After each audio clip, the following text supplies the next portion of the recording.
आयुर्वेद निरूपण, बेसिक आयुर्वेदाची माहिती जी आता तुम्हाला पदार्थ विज्ञानाच्या लेक्चर ह्याच्यामध्ये आहे, सिलेबस मध्ये आहे तुम्हाला.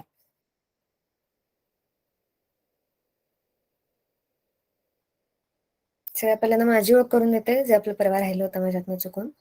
मी वैद्य वर्षा कुलकर्णी, हे तुम्हाला माहिती आहे. माझं MD आयुर्वेद संहिता विषयातून हडपसर म्हणजे सिद्धीच्या कॉलेजमधून झालंय आणि BMS जे झालंय ते टिळक कॉलेजमधून झालंय.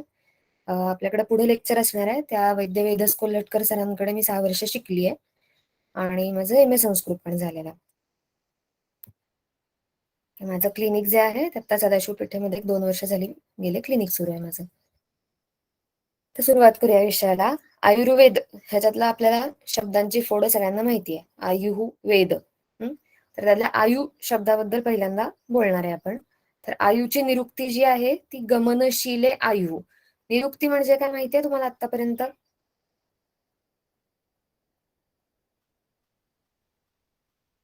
आहात ना सगळे? ओरिजिन. हा, काइंड ऑफ ओरिजिन असं, किंवा ज्यातून तो शब्द फक्त ओरिजिनच नाही, त्याच्यापासून काहीतरी फॉर्मेशन होऊन तो शब्द तयार झाला, अशा यानं पण ते धरलं जातं. तर इथं आयुचं जे आहे ते लागताना आपल्याला लागत नाही, पण गमनशीले वायू असं आहे. गमनशीले म्हणजे काय, तर जे जाणार आहे ते आयु. काय मग आता झालं की वय हे वाढत जातं म्हणजे आपल्या हातातून परत येतं अशा यानं म्हणत नाही आपण. आणि जी व्याख्या आहे ही तुम्हाला पाठांतराला असणार आहे परीक्षेमध्ये. शरीरेंद्रिय झाली पण असेल कदाचित आतापर्यंत पाठ. शरीरेंद्रिय सत्वात्म संयोगोधारी जीवितम नित्यगश्चानुबंधश्च पर्यायैरायुरुच्यते. म्हणजे काय, तर शरीर, इंद्रिय, सत्व, आत्म यांचा संयोग हे म्हणजे आयु. ही एवढी जरी व्याख्या तुम्ही लिहिली तरी व्याख्या म्हणून पुरेशी असते. पुढचे जे आहेत ते पर्यायही आयुरुच्यते, पर्यायांनी आयु सांगतो. म्हणजे संस्कृतमध्ये व्याख्या सांगण्याचा अजून एक प्रकार असतो की म्हणजे एकाच शब्दाचे वेगळे वेगळे वेगळे छटा असणारे, माइल्डर वेगळी थोडीशी वेगळी छटा असते, असे वेगळे वेगळे शब्द एकत्र सांगून त्या सगळ्यांनी मिळून जो शब्द सांगितला जातो, जो अर्थ सांगितला जातो, तो म्हणजे व्याख्या. अशा पद्धतीनं तशा पद्धतीनं हे पुढचं दिलेलं आहे की धारी, जीवित, नित्य, अनुबंध ह्या सगळ्यांनी मिळून जो अर्थ निर्माण होतो त्याला आयु असं म्हटलंय. याच्यामध्ये आता टीकेमध्ये सांगत असताना लिहिले की ते शरीरेंद्रिय सत्वात्म जे आहे तर त्यांचा येशाम सम्यक अदृष्टयंत्रितो योग हा संयोग हा, म्हणजे ह्या सगळ्यांचा सम्यक म्हणजे चांगला योग, अदृष्ट यंत्रितो म्हणजे दुसऱ्या एखाद्या अदृष्ट शक्तीनं एकत्र धरून ठेवलेला असा योग, असा संयोग म्हणजे आयु. त्यातले जे आयुचे घटक आहेत ते पहिल्यांदा बघूया, जे आपण शरीरेंद्रिय सत्वात्म म्हटलं. तर त्याच्यात तुम्हाला हा पण श्लोक आहे की सत्वमात्मा शरीरमच्या त्रयम एतत् त्रिदंडवत. म्हणजे काय, तर सत्व, आत्मा आणि शरीर हे तीन दंडांप्रमाणे आहेत. म्हणजे एखादं आपलं 3 पायांचं टिपा असतं ना, ते कशावरती उभं राहतं? 2 पायांवरती कुठली गोष्ट उभी राहत नाही बघा. ऍटलिस्ट किमान 3 पाय तरी लागतात, 4-5 तर ते सोडून देऊ आपण. त्या 3 पायांमधला एक म्हणजे सत्व, एक म्हणजे आत्मा, एक म्हणजे शरीर, अशा 3 ह्याच्यावरती ते बॅलन्स झालेलं आहे आपलं आयुष्य. ओके, आता इथं मागाशी आपण बघितलं तर इंद्रिय पण होतं, आता इथं फक्त त्रयमेत त्रिदंडवत एवढंच म्हटलंय. का, तर खरं तर इंद्रिय यांचा अंतर्भाव शरीरामध्ये होतो. आपल्या शरीरामध्ये आपण इंद्रिय म्हणजे काय माहितीये ना तुम्हाला, ज्ञानेंद्रिय म्हणतो, कर्मेंद्रिय म्हणतो, हे जे सगळे ते शरीरामध्ये इन्क्लूड होतात. पण तरी सुद्धा जरा महत्वाचे आहेत, जास्त महत्वाचे आहेत. जर इंद्रिय नसतील, आपल्याला विचार करा ना की 5च्या 5 इंद्रिय समजा नाही आहेत आपल्याला, बाहेरच्या जगाशी आपला काहीच संपर्क होऊ शकत नाही. आपण ऍज अ जिवंत व्यक्ती असं म्हणून आपला किती लिमिट होऊन जातं. त्याच्यामुळे इंद्रियांना हे जे प्राधान्य आहे, महत्व आहे, त्याच्यासाठी इंद्रिय वेगळं सांगितलंय तिथं. इथं मात्र मेन जे 3 आहेत, सत्व, मात्रा, आत्मा आणि शरीर, ह्या तिघांचा सांगितलंय. आणि लोकच तिष्ठती संयोगात तत्र सर्वम प्रतिष्ठितम, जे संपूर्ण लोक आहे, लोक म्हणजे लोक जे आपण पीपल अशा अर्थानं म्हणतो ते नाही, लोक म्हणजे युनिव्हर्स अशा अर्थानं, हे जे आहे ह्या तिन्हींवरती डिपेंडंट आहे. जे फक्त मनुष्य असंच नाही, जे बाकीचे सुद्धा प्राणी मात्र वगैरे आहेत त्यांच्यामध्ये सुद्धा सत्व, आत्मा आणि शरीर ह्या 3 एंटिटीज असतात. त्यातलं शरीर, शरीरम पंचमहाभूत विकारात्मक आत्मनो भोगायतनम म्हणजे काय, तर पंचमहाभूत विकारांपासून आपण ह्याच्यामध्ये पण म्हणतो बघा की पंचत्वात विलीन झाले, असं एखादा व्यक्ती मेल्यानंतर वगैरे असं म्हणतो आपण. तर त्यात काय की जे आपली पंचमहाभूत आहे तर त्या सगळ्यांपासून मिळून आपलं शरीर बनलेलं आहे. फक्त शरीर ऍज आपण जेव्हा बघतो तेव्हा ती पंचमहाभूतच आहेत फक्त, बाकी काही सुद्धा नाही. त्याच्यामध्ये वेगळी एंटिटी म्हणून सत्व आत्मा ह्या एंटर झालेल्या गोष्टी आहेत. हम्म? आणि आत्मनो भोगायतनम म्हणजे आत्मा स्वतःचे भोग त्या शरीराच्या थ्रू भोगतो.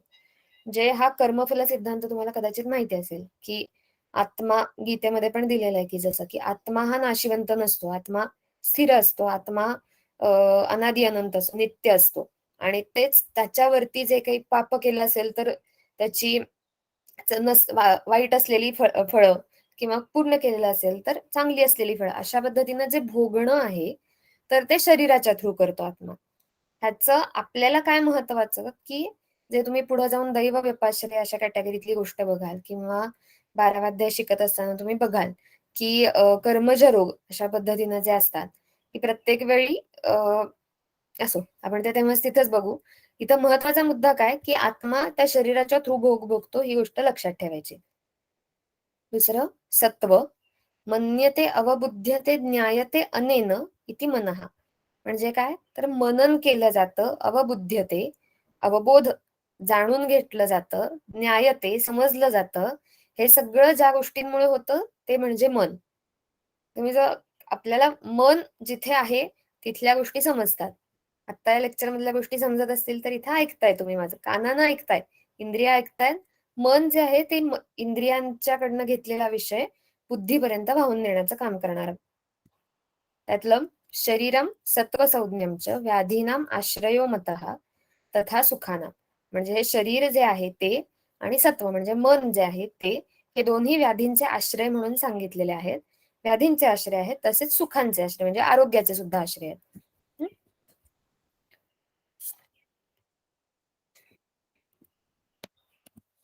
पुढं इंद्रिय, इंद्रियाचा जे निरुक्ती केली जाते, इंद्र आत्मा तस्य साधनम इंद्रियम. इंद्र म्हणजे आत्म्याला साधन, आत्म्याचं साधन कशासाठीचं, तर ज्ञानग्रहण करून देणार, आत्म्याला ज्ञानग्रहण करून देणारं साधन म्हणजे इंद्रिय.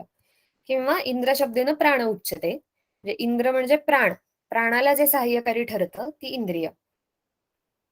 त्याच्या पुढे आत्मा, आत्म्याबद्दलचं आता डिटेलिंग मध्ये जात नाही, फक्त ही गोष्ट लक्षात ठेवायची की कोणत्या पण पेशंटला ट्रीट करत असताना, कोणत्या पण व्याधीचा विचार करत असताना आत्मा ऍज अ एंटिटी म्हणून कधीही विसरायचा नाही. आपण शरीर सत्व मन तरी आता बऱ्यापैकी कंटेम्पररी सायन्स मध्ये धरलं जातं, पण तरी शरीराबरोबर मन, मनाबरोबर इंद्रिय, इंद्रियांबरोबर आत्मा, आपल्याला चारींचा एकत्रित विचार करायचा आहे. कोणाला पण ट्रीट करत असताना, कोणाची पण निदान करत असताना चारींचा एकत्र विचार करायचा. आपण एक बेसिक हे म्हणतो बघा की सगळं बाकीचं सगळं चांगलं आहे, पथ्याचं पालन करतोय, आहार विहार सगळा व्यवस्थित आहे, आणि तरी सुद्धा मनाला काहीतरी एखादी टोचणी लागून राहिलेली असली किंवा असं काही जरी असलं तरी त्याचं परिवर्तन सुद्धा एखाद्या मोठ्या व्याधीमध्ये होऊ शकतं. आणि व्याधी हे आयुला विपरीत का आहेत, तर जे आपण ह्या शरीर सत्व इंद्रिय आत्मा हा जो एकत्र संयोग आहे, एकत्र धरून ठेवणं आहे, व्याधी काय करतात, यांचा एकत्र धरून ठेवणारा जो बंध असतो तो मोकळा करायचं काम करतात.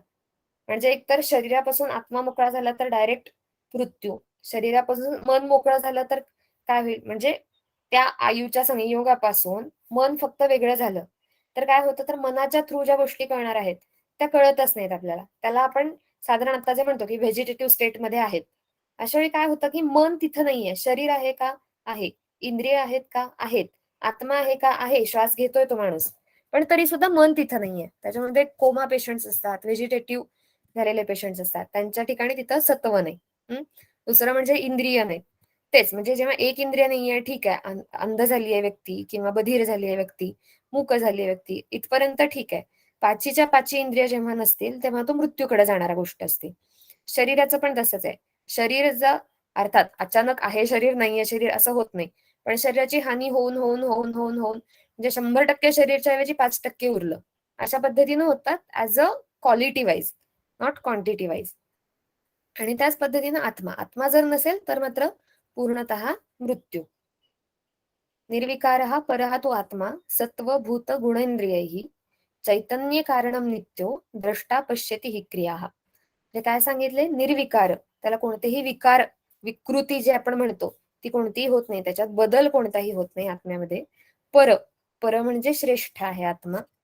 गुणापेक्षा तर सत्व भूत गुण इंद्रियही, सत्वापेक्षा मनापेक्षा, भूत म्हणजे महाभूतांपेक्षा, महाभूतांनी बनलेल्या शरीरापेक्षा, गुण गुणांपेक्षा,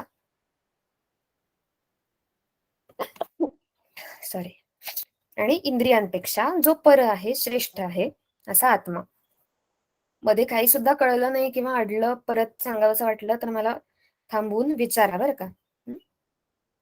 आणि चैतन्य कारण, चैतन्याचं जे कारण आहे तो आत्मा आहे, नित्य आहे, द्रष्टा बघणार आहे, कशामध्ये इन्क्लूड होत नाही, नुसता बघणार आहे, पश्यती ही क्रिया बघतो नुसता. आता आयुचे पर्याय जे दिलेले आहेत, नित्यग अनुबंधश्च पर्याय रायुरुच्यते, हे आपण बघितलं. त्याच्यामध्ये प्रत्येकाची जी आहे ती व्याख्या तुम्हाला आली पाहिजे. लिहिता म्हणजे एक ऍटलिस्ट संस्कृत मधनं नाही आली, मराठीमधनं तरी लिहिता आली पाहिजे. अशा पद्धतीनं पेपरमध्ये लागेल तुम्हाला, आणि अर्थ तरी किमान समजलाच पाहिजे. धारयती शरीरम पूतितां गंतुम न ददाती इति धारी. धारी म्हणजे काय, तर शरीर धारण करून ठेवणारा, धरून ठेवणारा. पूतितां गंतुम न ददाती, शरीराला कुजू देत नाही असा जो आहे, अशी जी आहे ती म्हणजे आयु. त्याचा अर्थ काय कळतोय तुम्हाला, की म्हणजे जोपर्यंत शरीरात आत्मा आहे तोपर्यंत तुमचं शरीर कधीही कुजत नाही. आणि जेव्हा आत्मा जातो तेव्हा शरीर कुजायला, पूतिता यायला सुरुवात होते. ते आत्मा शरीर हे धरून ठेवणं जे आहे ते म्हणजे धारी. त्याच्यामध्ये ही पण गोष्ट लक्षात ठेवायची, शरीर कधीही कुजत नाही असं जेव्हा म्हणता ना, तर तेव्हा असं तुम्ही गँग्रीनचे पेशंट वगैरे बघितले असाल बघा, की एखादं बोट कुजायला सुरुवात होती आणि समथिंग वेंट रॉंग आणि त्याच्यामुळे बोट अम्प्यूट करावं लागलं. अशा पद्धतीनं जेव्हा होतं ना, तेव्हा ही गोष्ट लक्षात ठेवायची, की तेव्हा ही ऍक्च्युली व्याख्या उपयोगाला येते, की तिथला जो पार्ट आहे तिथून आत्म्याचे पार्ट्स करता येत नाही हे मला मान्य आहे, पण तरी त्या भागामध्ये आत्म्याचं पोचणं हे बंद झालंय. त्यामुळे तिथं ती पुतिता येणं, तिथं तो कोथ सुरू होणं, ती कुजण्याची प्रोसेस सुरू होणं, ही गोष्ट झाली आहे. ही गोष्ट ऍक्च्युअल पेशंट बघताना लक्षात ठेवायची. पुढं जीवयती प्राणान धारयती इति जीवितम, साधारण तीच शेड आहे की जीवन ज्याला आपण म्हणतो, की प्राण धरून ठेवणं म्हणजे आयु, जीवित. पुढं नित्यग म्हणजे नित्यम शरीरस्य क्षणिकत्वेन गच्छति, नित्य कायम शरीरस्य शरीराच्या क्षणिकत्वेन, शरीर हे क्षणिक आहे त्याच्यामुळे गच्छती. आता शरीर दर क्षणाला, क्षणिक आहे म्हणजे काही दर क्षणाला जातं असं आहे का, तर नाही. दर क्षणाला आधीचं शरीर जाऊन त्याची संतान परंपरा म्हणून पुढचं शरीर सुरू झालेलं असतं. म्हणजे ते तुम्ही कदाचित ऐकलं असेल का, की दर 7 वर्षांनी माणसाचं शरीर पूर्ण बदललेलं असतं. प्रत्येक गोष्ट शरीरातली बदलून गेलेली असते, नवीन निर्माण झालेली असते. तशाच पद्धतीनं दर क्षणाला काहीतरी आपलं बदलत असतं शरीरातल्या एंटिटीज. तर त्याच्यामुळे दर क्षणाला ती आयु जात असते, म्हणून त्याला नित्यग असं म्हटलं. आणि अनुबंध, अनुबंधाती आयु पर अपर शरीरादी संयोग रूपतया अनुबंध. म्हणजे काय, तर अनुबंधाती, अनुबंधाती पुन्हा तेच धरून ठेवतं. काय, तर पर अपर शरीरादी, पर म्हणजे काय, तर श्रेष्ठ जो आत्मा आहे तो, आणि अपर, अपर म्हणजे काय, त्याच्यापेक्षा कमी श्रेष्ठ आहेत बाकीचे, म्हणजे काय आपलं शरीर, सत्व आणि इंद्रिय, ह्यांना धरून ठेवणारं, ह्यांचा संयोग धरून ठेवणारं म्हणून अनुबंध आयु. त्याच्या व्यतिरिक्त अजून जी दिलेली आहे व्याख्या ती तत्र आयुः चेतनानुवृत्ती जीवितम अनुबंधो धारी चैती एको अर्थः. एक्स्ट्रा जे कळायला आपल्याला इथं ते चेतनानुवृत्ती. चेतना म्हणजे काय, चैतन्य, जी जाग आहे, जी जाणीव आहे आपल्या शरीरामध्ये आतमध्ये, ती त्याची अनुवृत्ती. अनुवृत्ती म्हणजे काय, तर एकाच पुढच्याकडे आपण रिले, जसं रिलेचं खेळ माहितीये ना तुम्हाला, एक काय ती काठी असते ते दुसऱ्याला देतो, दुसरा ती पुढच्याला देतो, तिसरा ती त्याच्या पुढच्याला देतो. अशा पद्धतीनं चैतन्य पुढं पुढं पुढं पुढं जात राहणं. आत्मा सेम आहे तरी सुद्धा शरीर हे जे दर क्षणाला बदलत राहतंय, आधीच्या शरीराकडून आत्मा पुढच्या क्षणाला जाणं, पुढच्या शरीराकडून त्याच्या पुढच्या शरीराला जाणं, ही जी चैतन्याची अनुवृत्ती आहे, चैतन्य संतान, चैतन्याचं बाळ अशानं जे आपण म्हणतो, ते जे आहे ते म्हणजे आयु. आधीच्या क्षणाचं चैतन्य पुढच्या क्षणाला कंटिन्यू असणं म्हणजे जिवंत असणं. ते कंटिन्यू असणं संपलं की आपण म्हणतो की माणूस मेला. ओके. ही सगळ्यात महत्वाची गोष्ट आहे. चैतन्यानुवृत्ती हा अजिबात न विसरण्याची गोष्ट आहे. आता आयुष्याचे प्रकार दिलेले आहेत. हा श्लोक सगळ्यांना पाठ असेल. हिताहितम सुखम दुःखम आयुस्तस्य हिताहितम मानैच तच्च यत्रोक्तम आयुर्वेदस्य उच्यते. हा श्लोक पाठ नसला तर पाठ करायचा आहे.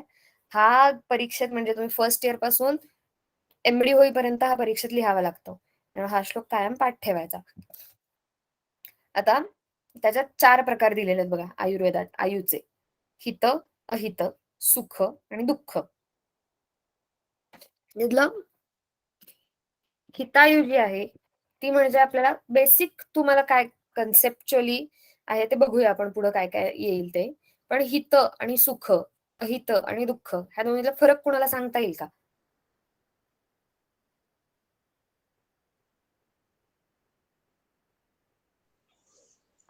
हित म्हणजे आपल्या चांगल्यासाठी, सुख हम्म, म्हणजे आपल्या सुखासाठी. म्हणजे प्रत्येक हितकारी गोष्ट आपली सुखाची नसते आणि बरोबर. प्रत्येक हितकारी गोष्ट ही हिताची असतेच असं नाही.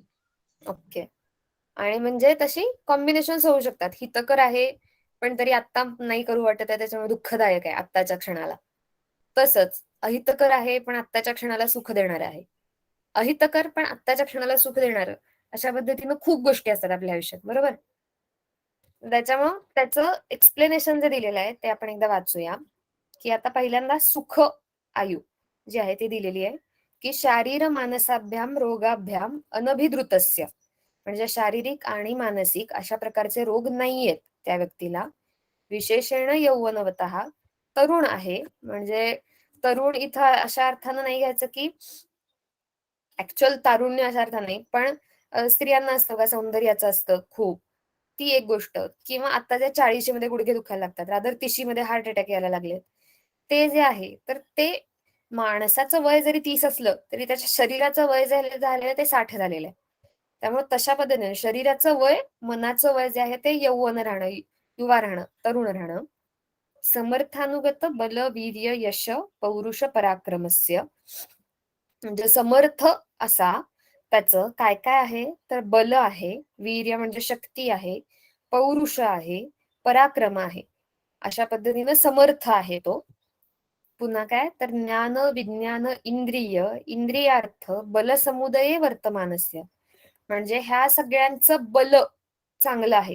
कशा कशाचा तर त्याचं ज्ञान उत्तम आहे. विज्ञान जनरली ज्ञान हा शब्द जो असतो तेव्हा तो सगळ्या पद्धतीच्या काय म्हणायचं ज्ञानाला वापरला जातो आणि विज्ञान जनरली स्पेशालिटीला अशा पद्धतीने वापरला जातो. म्हणजे आपल्याला ज्ञान होतंय का तर आपण बघतोय ऐकतोय त्याच्यामुळे इंद्रियार्थांनी ज्ञान होतंय आणि विज्ञान होतंय का आपण काहीतरी आयुर्वेदाचं शिकतोय विशेष काहीतरी ज्ञान घेतोय म्हणून हे विज्ञान आहे आपलं. पुढं इंद्रियार्थ ह्यांचं बल असणं म्हणजे इंद्रिय आहेत शाबूत पण बाहेरचं जे आहे इंद्रियार्थ जे आहेत बघितलेलं डोळ्यात पोचतंय आतपर्यंत हा जो इंद्रियार्थ आहे ह्या सगळ्यांचं बल असणं हा सुखायु आहे. आणि परमरुद्धी रुची अविविध उपभोगस्य रुचिर विविध उपभोगस्य सॉरी म्हणजे काय तर खूप रुची आहे त्याला विविध उपभोगांमध्ये आणि ते घेऊ शकतोय. या दोन्ही गोष्टी म्हणजे आवड असणं आणि ते करता येण्याची क्षमता असणं अशा पद्धतीनं उपभोग घेतोय. समृद्ध सर्वारंभस्य म्हणजे प्रत्येक गोष्टीची जी सुरुवात करतोय ती समृद्ध ऍज इन चांगली होतीये, करू शकतोय, ती क्षमता त्याच्यामध्ये आहे. यथेष्ट विचारिण हवं तिथं हवं तेव्हा जाऊ शकतोय, विहार करू शकतोय. ह्या सगळ्याला सुखमायू उच्यते. आता जे आपण म्हणजे ह्या कन्सेप्ट ना कधी बदलत नाही. म्हणजे ह्या प्रत्येकाला आपल्या आयुष्यामध्ये ह्यानंच सुख मिळत असतं.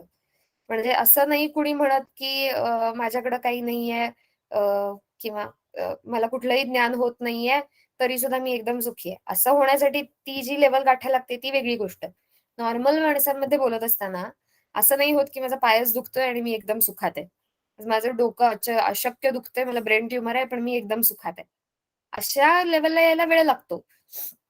ती मानसिक अवस्था वेगळी. पण ह्या ज्या गोष्टी आहेत त्या सगळ्यांमध्ये कॉमन असतात आणि ह्या गोष्टी हे लक्षात का घ्यायचं, की ह्या गोष्टी अचीव्ह करण्यासाठी पेशंट प्रयत्न करत असतो.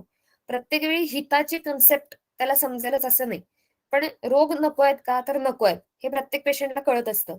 तरुण राहायचंय का, तर राहायचंय हे प्रत्येक पेशंटला कळत असतं. सगळीकडे उठून जाता यायला पाहिजे, अशा किती जणी असतात, किती पेशंट असतात, की नाही दुखतंय त्याच्यामुळे कुठे जायचं म्हटलं की पहिल्यांदा घरातच थांबावं लागतं, बाकीचे जातात मला जाता येत नाही. म्हणजे खूप पेशंट तुम्ही बघितले असतील आजूबाजूला, तुमच्या नातेवाईकांमध्ये पण बघितलं असेल. हे जे आहे ते असुख आहे हे प्रत्येकाला कळत असतं. त्याच्यामुळे आपल्याला वैद्य म्हणून समोरच्याला हिताचा उपदेश दिला तर फारसा ऐकतीलच असं नाही होत. पण सुखाचा उपदेश दिला, असं असं असं तुम्ही जर केलं तर तुमचा रोग जाईल, असं असं केलं तर तारुण्य टिकून राहील, असं असं केलं तर सगळीकडे जाता येऊ शकेल, असं सुखाचा जेव्हा आपण वाईट भाषेत आमिष दाखवतो, तेव्हा पेशंट जे आहेत ते पथ्य पाळायला तयार होतात, औषधं घ्यायला, वाईट औषधं घ्यायला पण तयार होतात. ही त्यातली महत्वाची गोष्ट. आणि असुखम अथवा विपर्यय ह्याच्या जे अपोजिट जे सगळं आहे ते असुख आयु. आता हित आयु आणि अहित आयु. हितैषिणः पुनः भूतानां, सगळ्या प्राणीमात्रांचं हित इच्छिणारा, परस्वादू परतस्य म्हणजे दुसऱ्याच्या भल्यासाठी काम प्रयत्नशील असणारा, सत्यवादीनः सत्य बोलणारा, शमपरस्य आजूबाजूला स्वतःमध्ये आजूबाजूला शांती टिकवून ठेवण्याचा प्रयत्न करणारा, परीक्षकारिणो प्रत्येक गोष्टीची चिकित्सा करून नीट परीक्षा करून मग ते घ्यायचं नाही घ्यायचं. आपल्याला पण ह्याच्यामध्ये सांगितलेलं आहे की पहिल्यांदा शास्त्राची परीक्षा करायची, मग गुरुची परीक्षा करायची, मग गुरुनं शिष्याची परीक्षा करायची. अशा पद्धतीनं सगळ्या परीक्षा करून नंतर मग जी कुठली समोरची गोष्ट आहे ती ऍक्सेप्ट करायची का नाही हे ठरवणं. अप्रमत्तस्य साध्या भाषेत न माजलेला, ओके, खूप अहंकार आहे असा नसलेला. त्रिवर्गम परस्परेण अनुपहतम उपसेव मानस्य. त्रिवर्ग म्हणजे काय माहिती असेल हे तुम्हाला? हम्म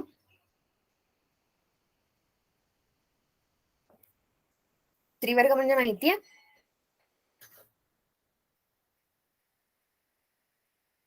ओके.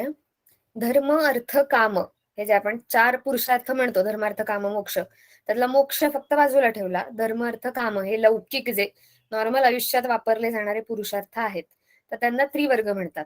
आणि ते परस्परेण अनुपहतम उपसेव मानस्य म्हणजे त्यांनी एकमेकांना बाधा येणार नाही, एकमेकांना त्रास होणार नाही अशा पद्धतीनं ते सेवन करणं. म्हणजे काय, तर धर्माच्या मागे इतकं लागलंय की अर्थ आणि काम विसरून गेलाय, घरच्यांचं पोट भरणं विसरून गेलाय. असं चालू शकेल का? नाही. अर्थ, अर्थाच्या मागे पैशांच्या मागे इतका लागलाय की धर्माला विसरून गेलाय, काय बरोबर आहे काय चुकीचं हे विसरून गेलाय.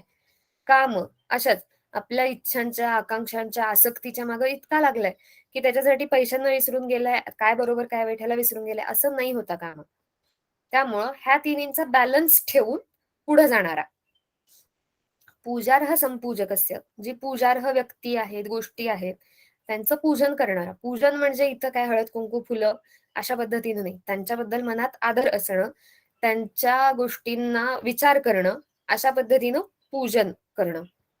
ज्ञान विज्ञान उपशमशीलस्य म्हणजे ज्ञान मिळवण्यासाठी प्रयत्नशील, विज्ञान मिळवण्यासाठी प्रयत्नशील आणि उपशम पुन्हा शांती मिळवण्यासाठी प्रयत्नशील. वृद्धोपसेविनः, इथं वृद्ध म्हणजे धरत असताना सगळ्या प्रकारचे वृद्ध धरायचे असतात. वयोवृद्ध ही माहिती असलेली कॅटेगरी झाली आपल्याला. त्याच्या बरोबरीनं जे धर्मवृद्ध म्हणतात किंवा ज्ञानवृद्ध म्हणतात असे जे आहेत, म्हणजे कोणत्याही गोष्टीनं आपल्यापेक्षा मोठे, ज्ञानानं असतील पदानं असतील, अशा सगळ्या प्रकारांचं उपसेविनः म्हणजे सेवा करणारा म्हणण्यापेक्षा असंच आदरभाव बाळगणारा, त्यांचं म्हणणं ऐकून घेणारा असा असायला पाहिजे. सुनियत राग रोष ईर्ष्या मद मान वेगस्य. सुनियत, नियत म्हणजे काय की कंट्रोल्ड. काय तर राग, राग म्हणजे संस्कृतमध्ये प्रेम, जे आसक्ती ज्याला आपण म्हणतो ते म्हणजे राग. रोष म्हणजे चिडणं क्रोध. ईर्ष्या माहितीये. मद म्हणजे जो दंभ असतो आपल्याला, अहंकार असतो तो. मान अतिरेकी अभिमान. ह्या सगळ्यांना कंट्रोलमध्ये ठेवणारा, सुनियत. हे पूर्ण जमीनदोस्त व्हायला पाहिजे का? नाही. आसक्ती असायला पाहिजे, काही प्रमाणात असायला पाहिजे, काही प्रमाणात ईर्ष्या सुद्धा असायला पाहिजे. फक्त ती सुनियत, कंट्रोल्ड मॅनर मध्ये सगळं असलं पाहिजे. सततम विविध प्रदानपरस्य, सारखं देण्याची वृत्ती असणारा, दाता असणारा. तपोज्ञान प्रशमनित्यस्य, अखंड तपामध्ये, ज्ञानामध्ये किंवा शांतीमध्ये रत असणारा. इथं तपामध्ये म्हणजे कुठलीही गोष्ट तितक्या फोकस न, तितक्या कॉन्सन्ट्रेशन न जर करत असू, तर त्याला प्रत्येक गोष्टीचा आधुनिक अर्थ, आत्ताच्या कॉन्टेक्स्ट मधला अर्थ घेता येतो तसा घ्यायचा आपण. अध्यात्मविदा तत्परस्य, म्हणजे अध्यात्म जाणणारा आणि त्याच्यामध्ये पर असणारा, काहीतरी प्रमाणात अध्यात्माचा विचार करणारा, अध्यात्म जाणून घेऊन स्वतःची कामं करणारा. आणि लोकम इममच अमुमच अवेक्षमाणस्य, म्हणजे काय तर इथला लोक, इथली जग आणि परलोक जे आपण म्हणतो मृत्यूनंतरच, हे वाटत असताना खूप काय म्हणायचं, लॉजिकल नसलेली, समोर न दिसणारी, त्याच्यामुळं माहिती नसलेली अशी कन्सेप्ट वाटते.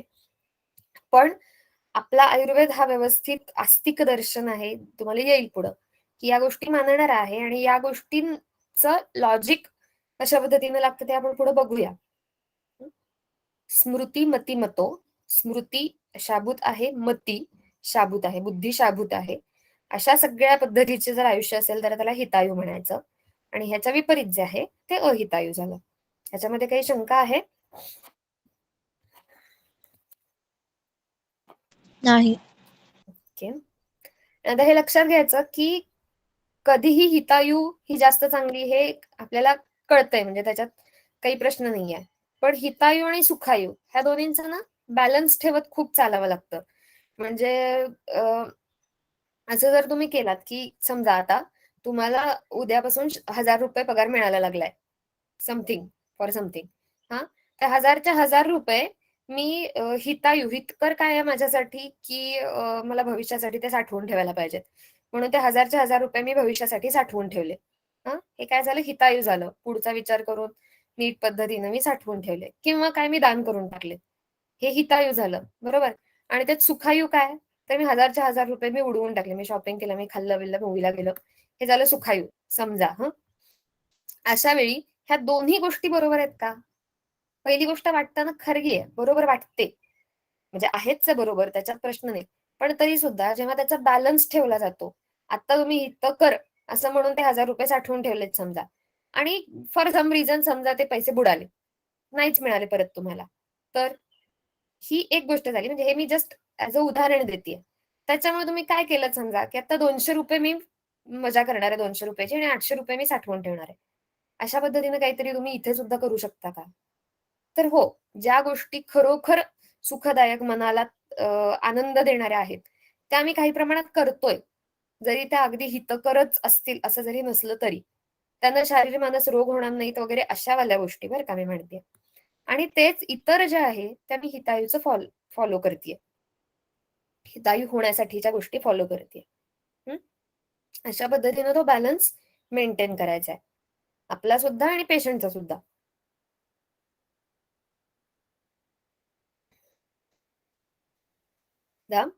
आयुर्वेद, त्याचं जी निरुक्ती दिलेली आहे ती आयुर्वेदयती इति आयुर्वेदः. आयुः वेदयती, आयुष्याबद्दल, आयुष्य सांगतायत, आयुष्य जाणून देतायत तुम्हाला, तो म्हणजे आयुर्वेद. ही बेसिक छोटी व्याख्या. आणि दुसरं काय प्रॉपर वाली काय, तर स्वलक्षणतः, हे आयुष्य जाणतायत, जाणून तुम्हाला ज्ञान देतायत, तर ते कसं ज्ञान देतायत, तर स्वलक्षणतः, सुखासुखतः, हिताहिततः, प्रमाण अप्रमाणतश्च. ठीक आहे, म्हणजे आयुचं ज्ञान देतायत तुम्हाला. ते आयु हे कसं आहे, हे कसं सांगताय, तर स्वलक्षण, आयुची लक्षणं सांगितली का? सांगितली. जे शरीरेंद्रिय सत्वात्म संयोग, हे जे होतं ते आयुचं लक्षण होतं, त्या सगळ्यांचा संयोग म्हणजे आयु. ही झाली आयुची व्याख्या. सुखासुख तो हिताहिततः, हे बघितलं आपण आता मागच्या स्लाइड मध्ये बघितलं, सुख सुखायु, हित हितायु. तसंच अजून एक एक्स्ट्रा पॉइंट काय, की प्रमाण अप्रमाणताश्च, आयुष्याचं प्रमाण किंवा अप्रमाण हे सुद्धा आयुर्वेदामध्ये सांगितलंय. ते कुठे सांगितलंय, तर प्रमाण जे सांगितलेलं आहे ते जन्मजात बालकाची परीक्षा करून त्याचे आयु किती दीर्घ असू शकेल, अशा पद्धतीने एक पार्ट आलेला आहे आपल्या आयुर्वेदात पुढे, ते शिकाल तुम्ही पुढे. आणि अप्रमाण जे तुम्ही जे सांगितलेलं आहे ते अरिष्ट लक्षण म्हणजे काय माहितीये तुम्हाला, कुणाला ऐकून? केसावर भांग येणे म्हणजे हम्म. असं भांग त्यानं काय होतं खरं? ते लक्षण आहे की ते म्हणजे मृत्यू होणार त्यांची 1.5 एक्झॅक्ट. वर्षाने. बरोबर बरोबर. म्हणजे आता हे तू एक सांगितलंस त्यातलं, असे आपल्याकडं पूर्ण 12 अध्याय आहेत चरक संहितेमध्ये, की म्हणजे हे झालं तर एका दिवसात मृत्यू, हे झालं तर एका वर्षात मृत्यू, हे झालं तर 6 महिन्यात मृत्यू, असा प्रत्येकाच्या केसावर काय येणे कळलं नाही मला काय. केसामध्ये आपोआप भांग पडायला लागतात. म्हणजे एक आपण स्वतःहून पाडतो तो भांग नाही, आपोआप केसांमध्ये भांग दिसायला लागतात. हे एक एक लक्षण आहे.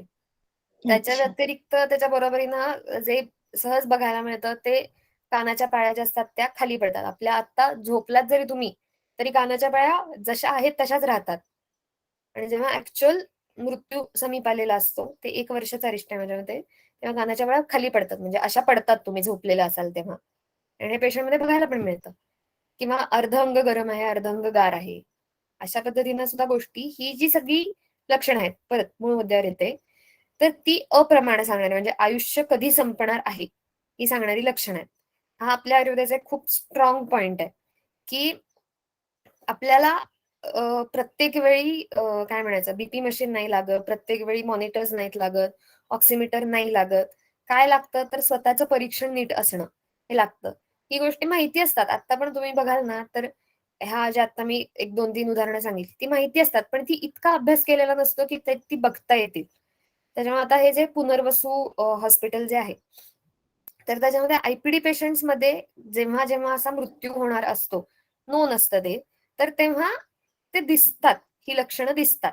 अशा पद्धतीनं आपण ठरवू शकतो की बाबा एखादा समजा कॅन्सरचा पेशंट आहे, हा, ॲलोपॅथिक डॉक्टरांनी समजा त्यांना सांगितलं की काय बाबा 2-3 वर्ष अजून जगू शकाल, पण तरी आपल्याला समोर समजा दिसतंय की नाही, हे हे लक्षण दिसायला लागले, त्याच्यामुळे याचा 1 वर्षात मृत्यू होणार आहे.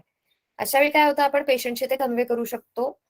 ती एक गोष्ट, ह्या प्रमाण जे आहे आयुष्याचं ते अशा पद्धतीने सांगता येतं.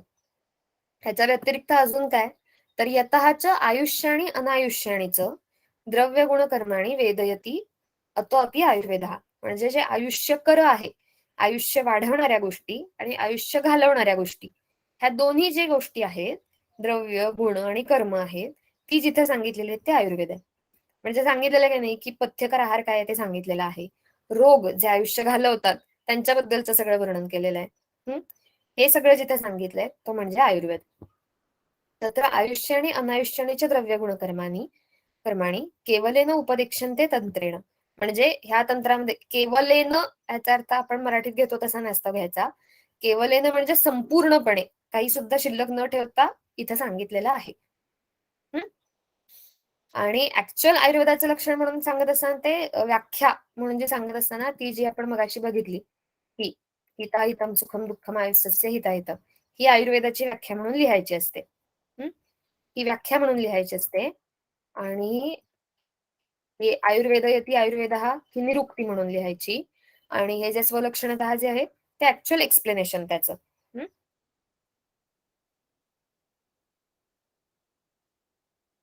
ही जी व्याख्या आहे ती चरक सूत्रस्थान 30व्या अध्यायातला श्लोक आहे हा. आणि हा जो तो सगळ्यात खाली दिलाय, आयुरस्मिन विद्यते, तो सुश्रुत सूत्रस्थान पहिल्या अध्यायातला श्लोक आहे. आयु अस्मिन विद्यते अनेन वा आयुः विंदन्ति इति आयुर्वेदः. आता तुम्हाला संस्कृतचं आता लेक्चर होणार आहे त्या या रविवारी, संस्कृत परिचयाचं.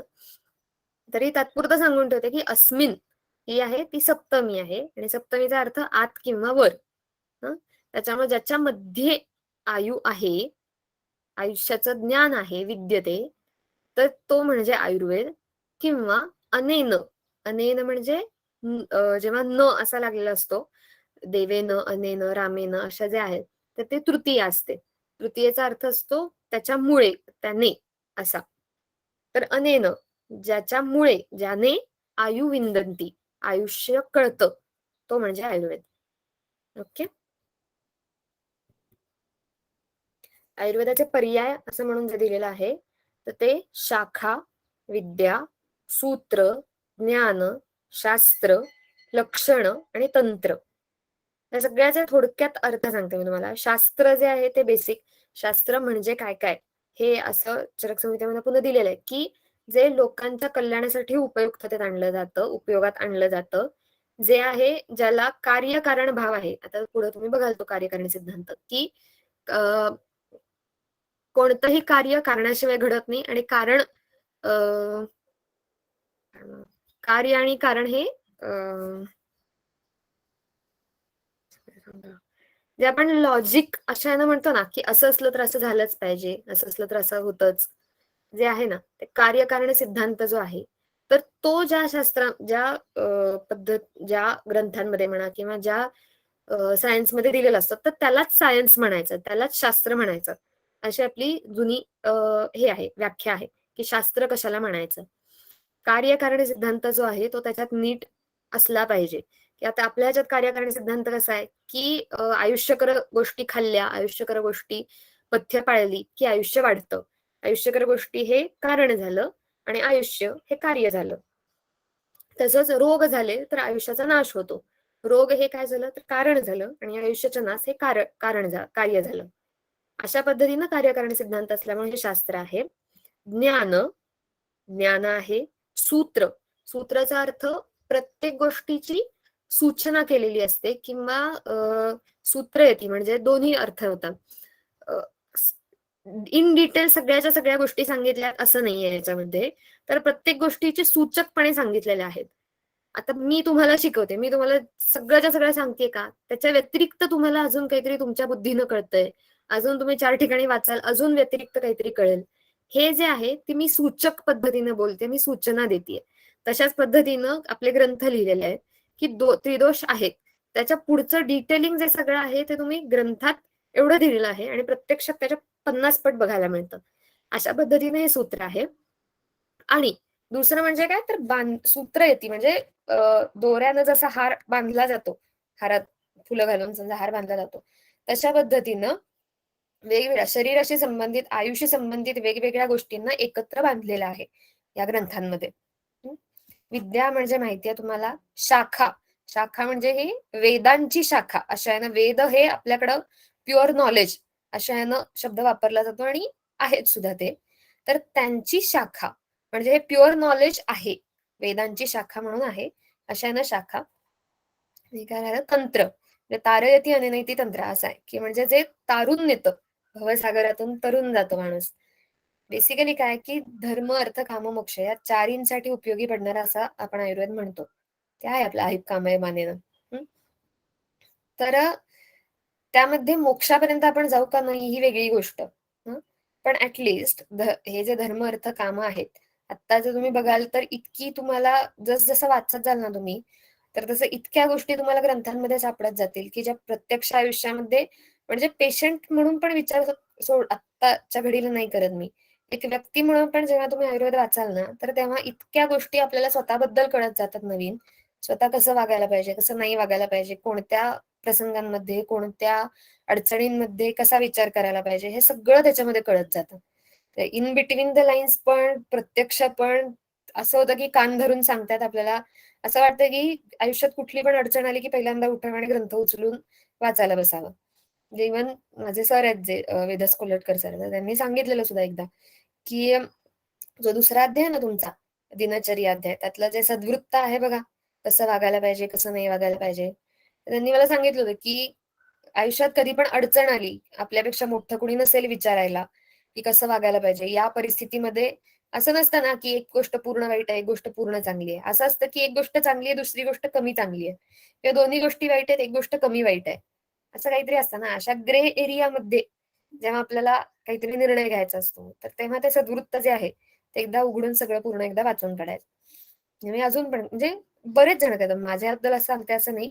तर त्यामुळे अशा पद्धतीनं तारून नेणारं जे आहे तर ते म्हणजे तंत्र, हे आयुर्वेद आहे. आयुर्वेदाचं प्रयोजन हे तुम्ही खूपदा हा झालेला असेल श्लोक तरी, धातू साम्य क्रिया चोक्ता तंत्रस्याचं प्रयोजन, हा आपण पाठ करायचा वाला श्लोक आहे. हा आपण त्याच्या खालचा सुद्धा पूर्ण तुमची शिक्षणाची 8 वर्ष, त्याच्या पुढची अनेक वर्ष हा श्लोक तुम्हाला लागणार आहे, हा पाठ करायचा आहे. की धातू साम्य, धातूंची समता निर्माण करणं हे या तंत्राचं प्रयोजन आहे. आणि पुढचं जे आपल्याला नेहमी माहिती असतं की स्वस्थस्य स्वास्थ्य रक्षणम आतुरस्य विकार प्रशमनम. स्वस्थ व्यक्तीचं स्वास्थ्याचं रक्षण करणं, आरोग्याचं रक्षण करणं, आणि आतुर ज्याला रोग झालेला आहे त्याच्या विकाराचं प्रशमन करणं, त्याच्या व्याधीचं प्रशमन करणं, हे एक प्रयोजन आहे. आणि ह्या दोन्ही गोष्टी कशामध्ये इन्क्लूड होतात तर धातू साम्य. जर धातू साम्य असेल तर आरोग्य टिकून राहील, जर धातू साम्य निर्माण केलं तर व्याधीचा नाश होईल. अशा पद्धतीनं धातू म्हणजे इथं अगेन परत फक्त रसरक्त मांसादी नाही, दोष धातू मल त्याच्या व्यतिरिक्त जे जे धारण करतं, आत्मा मन हे सुद्धा सगळं त्याच्यामध्ये आलं. जे जे धारण करतं त्या सगळ्यांची समता टिकवून ठेवणं.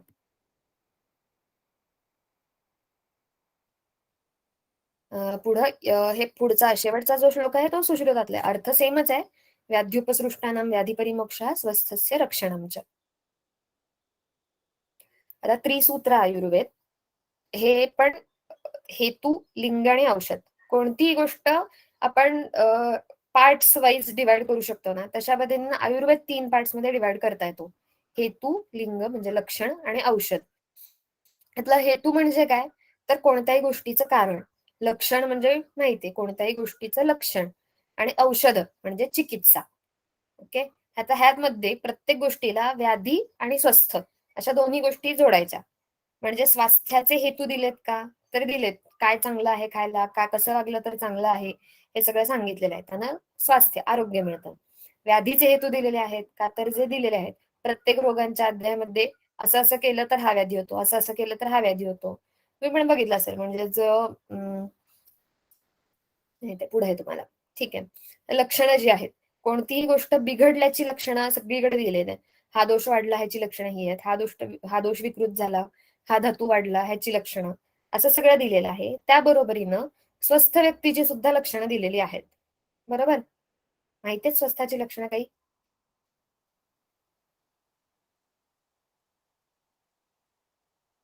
समधातू समदोष हा, ठीक आहे, पुढे येईल तुम्हाला ते. मतलब शरीरातली प्रत्येक गोष्ट सम असणं, अग्नी चांगला असणं, शरीराच्या क्रिया सुकरपणे होणं, हे जे सगळं आहे हे स्वस्थ व्यक्तीची लक्षणं सांगितलेली आहे.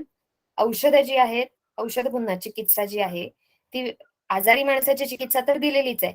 त्या बरोबरीनं जो स्वस्थ व्यक्ती आहे त्यांना स्वास्थ्य टिकवून ठेवायसाठी काय करायचं, ही जी चिकित्सा आहे ही सुद्धा सांगितलेली आहे. असं जे आहे ते स्वस्थ आतुर परायणम, स्वस्थ आणि आतुर या दोघांसाठी परायण म्हणजे श्रेष्ठ असा मार्ग जो आहे तो आयुर्वेद आहे.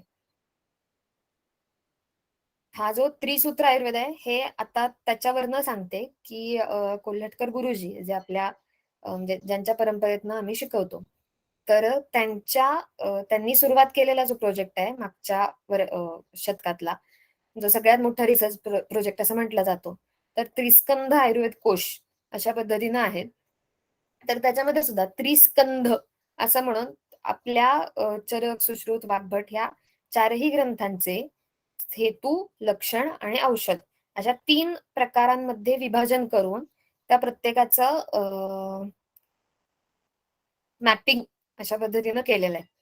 तर त्यामुळं प्रत्येक गोष्ट आपल्याला हेतूंमध्ये, लक्षणांमध्ये आणि औषधांमध्ये बसवता येते. ही यातली महत्वाची गोष्ट. पुढे आयुर्वेदाचं नियतत्व. हे जे आहे की आपण ऐकतो सगळ्यांकडनं की आयुर्वेद शाश्वत आहे, शाश्वत आहे. पण अगेन की कसं असं होईल ना, की म्हणजे तेव्हा जे उपाय होते तेच आता होतात का? किंवा आता तेव्हा एक कुठली तरी काय म्हणू बरं, सोमराजी नावाची वनस्पती होती, ती आता कुठे मिळत नाही. मग कसं वापरायचं आता ती वनस्पती, कशा तो रोग बरा करायचा आता?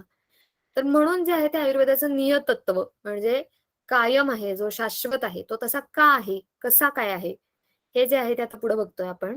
की अनादित्वात, स्वभाव संसिद्ध लक्षणत्वात आणि भाव स्वभाव नित्यत्वात, हे 3 त्याची कारणं दिलेली आहेत. अनादित्व म्हणजे काय तर त्याला सुरुवात नाहीये. ओके, असं म्हणजे अनादी. त्याच्यामध्ये काय सांगितलं तर नही अभूत कदाचित आयुष्या संतानो बुद्धी संतानोवा, म्हणजे आयुष्याची जी कंटिन्युटी आहे ती कायम आहे ना. म्हणजे माझ्या आधी माझी आई होती, माझ्या आईच्या आधी अजून कोणी होतं, म्हणजे इवन आपल्या पिढीच्या आधी आधीची पिढी होती, त्यांच्या पिढीच्या आधी आधीची पिढी होती, अशा पद्धतीने किती लॉंग बॅक जाऊ शकतो ना ते. आयुष्याची जी परंपरा आहे, जी कंटिन्युटी आहे, ती फार पूर्वीपासून आहे, त्याला सुरुवात नाही. आणि तेच बुद्धीची जी परंपरा आहे, बुद्धी इथं अशा अर्थाने घेणं की स्वतःची बुद्धी, बुद्धी ॲज इन ज्ञान मिळण्याची प्रोसेस. आणि इथं ज्ञान म्हणजे काहीतरी डिग्री विग्री अशा नाही, जे आपण बघतोय ऐकतोय दॅट इज ऑल ज्ञान. ते आपल्याला मिळण्याची जी प्रोसेस आहे, ती जी ज्ञान बुद्धी संतान आहे, कंटिन्युटी आहे, ती पण पूर्वीपासून आहे. जेव्हा पहिल्यांदा सगळ्यात होतं, पहिल्यांदा सगळ्यात असं म्हणत नाहीच, पण तरी किती मागं आपण गेलो तरी सुद्धा ज्ञान मिळण्याची प्रोसेस ही होतीच अस्तित्वात. ओके. शाश्वतश्च आयुष्यो वेदिता, म्हणजे आयुष्य जाणून घेणारा जो आहे, आयुष्य म्हणजे मला कळतंय की समोरचा व्यक्ती मृत आहे किंवा जिवंत आहे, हे जो जाणून घेतोय ते माझ्यातला आत्मा जाणून घेतोय. हा माझ्यातला आत्मा कंटिन्यू आहे, त्याची कंटिन्युटी ब्रेक झालेली नाहीये, तो पूर्वीपासून तसाच सुरू आहे. ओके. आणि अनादिच सुख दुःखम सद्रव्य हेतू लक्षणम अपरापर योगात, म्हणजे काय तर सुख दुःख म्हणजे इथं सुख दुःख शब्द आरोग्य आणि अनारोग्य अशा व्याधी अशा अर्थानं वापरलेले आहेत. की व्याधी आणि आरोग्य जे आहे तर त्यांची हेतू लक्षण हे जे आहे ती सुद्धा बदललेली नाहीये. म्हणजे लक्षणं बदलली आहेत म्हणजे असं नाही म्हणत आहे की आता COVID-19 आलेला आहे, नवीन लक्षणं निर्माण झालेली आहेत, पण लक्षणं बदललेली नाही ॲज इन त्याला व्याधी म्हणायचं ही गोष्ट बदललेली नाहीये. ह्याला स्वस्थ म्हणायचं आणि ह्याला व्याधित म्हणायचं, हे पूर्वीपासून त्याचं तेच कंटिन्यू आहे. त्याच्यामुळे अशा ज्या गोष्टींवरती हा विचार करतोय आयुर्वेद, ज्या गोष्टी सांगतोय त्या सांगितलेल्या सगळ्या गोष्टी कंटिन्यूड आहेत. कोणत्याही गोष्टीला सुरुवात नाहीये, जसं आहे तसंच आतापर्यंत चालत राहिलेलं आहे. पुढं काय तर स्वभाव संसिद्ध लक्षणत्वात, आयुर्वेदाची जी आपण लक्षणं बघितली, हिताहितम सुखम दुःखम, त्याचं मान सांगितलेलं आहे. ह्या जो अर्थसंग्रह आहे, हा जो आयुष्याच्या गोष्टींबद्दलचा संग्रह सांगितलेला आहे, तर ते सुद्धा मी मगाशी म्हटलं तसं हे कायम कंटिन्यू आहे. तुम्ही आता आधीच्या 3000 वर्षांपूर्वीच्या जरी लोकांना जाऊन विचारलं तरी त्यांच्यासाठी हितकर आयु काय असेल तर निरोगी असणं, तरुण दिसणं, दिसणं म्हणजे अक्षर असणं, ह्या ज्या गोष्टी आहेत, कुठेही जाता येणं, काहीही करता येणं, ह्या गोष्टी आहेत त्या तेव्हाही त्याच होत्या, आताही त्याच आहेत. प्रत्येक व्यक्तीला जगायचं असतं, म्हणजे प्रयाग सरांनी सांगितलं होतं आपल्याला की जी जगण्याची इच्छा आहे ती कंटिन्यू आहे, जे जगण्यासाठी लागणाऱ्या गोष्टी आहेत त्या कंटिन्यूड आहेत, त्या गोष्टी बदललेल्या नाही. असं नाही झालं की काहीतरी रिसर्च झाला आणि असं झालं की नाही आपल्याला अन्नाची गरज नाहीये, आपल्याला एवढ्या 2 गोळ्या खाऊन पुरणार आहे, असं नाही होत ना. त्या गोष्टी शाश्वत आहेत, कंटिन्यू आहेत, आपल्याला ती गरज आहे तर आहे. त्यामुळे आयुर्वेदाची हे जे स्वभाव संसिद्धता, स्वभावतः संसिद्ध अशी ही लक्षणं आहेत, स्वतःच ती प्रूव्हन झालेली आहेत. आणि पुढं शेवटचं हे तर खूप महत्वाचं आहे पण खूप सोपं आहे, भाव स्वभाव नित्यत्व. आतापर्यंत तुम्ही 5 नाही 15,000 वर्ष पाठीमागे जावा, सूर्य हा उष्णच होता, आता सुद्धा सूर्य हा उष्णच आहे, बरोबर. तशाच पद्धतीनं आता इथं हे मी ह्याच्यातलं युनिव्हर्स मधलं उदाहरण दिलं. आता नॉर्मल उदाहरण घेत असताना काय तर गुरु लघु शीत उष्ण स्निग्ध वृक्षादीनां द्रव्याणाम सामान्य विशेषाभ्याम, म्हणजे काय तर शरीर तुमचं कोरडं पडलंय, त्याला वरनं तेल लावलं तर तुमचं शरीर स्निग्ध होणार. ह्याच्यात काहीतरी बदल झालाय का? नाही झालेला बदल. तुम्ही काहीतरी गोड शरीरात खाल्लं तर तुमचं शरीर वाढणार आहे, काहीतरी तुम्ही समजा कषाय रसाचं खाल्लं तर तुमचं शरीर कमी होणार आहे. ह्या गोष्टीत फरक पडलाय का? नाही. त्या गोष्टींच्या त्या सिद्धांतांमध्ये फरक पडलेला नाही. ह्या सिद्धांतांवरती आयुर्वेद डिपेंडंट आहे. बसलाय जो पूर्ण पायाभूत सिद्धांत जे म्हणतो आपण, ते सगळे हे आहेत, हे कंटिन्यूड आहेत. जेव्हा आपण म्हणतो की आयुर्वेद नित्य आहे, तेव्हा चरक संहिता काय 5000 वर्षांपूर्वी होती, त्याच्यापूर्वी काय होतं असं तुम्ही म्हणाल, तेव्हा कुठं होती चरक संहिता? तर ह्यातला अर्थ नित्य आहे, शब्द नित्य नाही आहेत. म्हणजे जेव्हा तुमच्या शरीरामध्ये उष्ण गुण वाढलेला आहे तेव्हा शीत गुणानं त्याचं तुम्ही बरे होणार आहात, हा जो अर्थ आहे तो पूर्वीपासून तोच आहे. म्हणजे अश्मयुगातला माणूस जरी घेतला तरी त्याला अग्नीनं पोळल्यानंतर तो काहीतरी शीत त्याच्यावरती लावायचा प्रयत्न करणारच होता. ही जी गोष्ट आहे भाव स्वभाव, भाव म्हणजे काय तर पदार्थ, पदार्थांचा स्वभाव हा नित्य आहे, जो होता तोच आहे. नवीन पदार्थ ऍड होत आहेत का तर होत आहेत, त्यांचे स्वभाव लावावे लागतात का तर लावावे लागतात. पण जे रेग्युलर म्हणजे ह्याच्यामध्ये भाव ह्याच्या पण पंचमहाभूत पण धरतात, पंचमहाभूतांचा स्वभाव बदललाय का नाही. फक्त पंचमहाभूतांची कॉम्बिनेशन्स नवीन नवीन आपल्या समोर येतात एवढंच. आणि आता तुम्ही म्हणाल की पोल्युटेड एअर, हे जे आपण म्हणतो, पोल्युटेड एअर कुठे होती आधी, बरोबर की नाही? तर वायूमध्ये जो अग्नीचा अंश मिसळून आणि काही पृथ्वीची विकृती मिसळून निर्माण झालेला असा हा पोल्युटेड एअर, अशा पद्धतीनं त्यातलं जे बेस पर्यंत जर गेला, पंचमहाभूतांपर्यंत जर गेला, तर ती शाश्वत आहेत. त्यांचे गुण बदललेले नाहीये. त्यांच्या गुणांचं कॉम्बिनेशन कशा पद्धतीने झालंय हे आपल्याला त्या त्या काळानुसार शोधून काढावं लागतं. एवढाच आपल्याला फरक काळानुसार करावा लागतो. ओके, ह्याच्यामध्ये काही शंका आहे?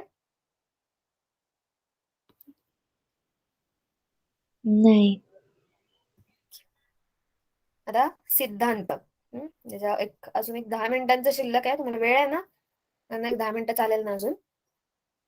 गडबड नाही आहे ना? कानात घालून ऐकत आवरा. नाहीतर मला मॅम बस असते माझी, जाऊ ओ शकते का? हो हो चालेल. मी तुला ह्याचं उरलेल्याचं रेकॉर्डिंग देते.